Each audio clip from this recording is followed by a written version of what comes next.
ہمیشہ خوش ہوگا، کبھی پریشان نہیں ہوگا۔ یہ حال ہے دین پر چلنے والوں کا۔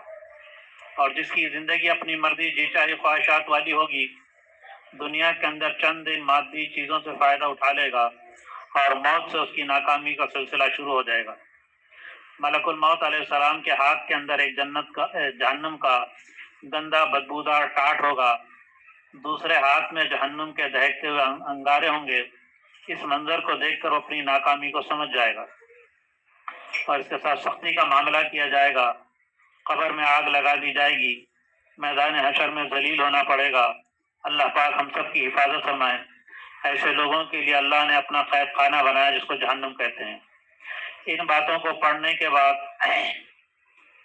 ان باتوں کو سننے کے بعد، ان باتوں کو سمجھنے کے بعد دنیا کا ہر عقل مند انسان یہ چاہتا ہے کہ دنیا اور آخرت میں کامیاب ہو جاؤں، اسی لیے محنت کر رہا ہے کہ دنیا اور آخرت میں کامیاب ہو جاؤں۔ لیکن ہر محنت کا نتیجہ کامیابی نہیں ہے۔ بابا آدم علیہ السلام سے لے کر آج تک اس دنیا سے جتنے انسان چلے گئے جن کی زندگی دین والی تھی، وہ ہمیشہ ہمیشہ کے لیے کامیاب ہو گئے، اور جتنے انسان بے دین تھے، مرتد تھے، ملحد تھے، اپنی زندگی کو جی چاہی نفسانیت اور خواہشات کے مطابق بنایا، وہ سارے کے سارے ناکام ہوئے۔ یہ اللہ کا ضابطہ ہے، یہ اللہ کا دستور ہے، یہ اللہ کی سنت ہے جو قیامت تک بدلی نہیں جائے گی۔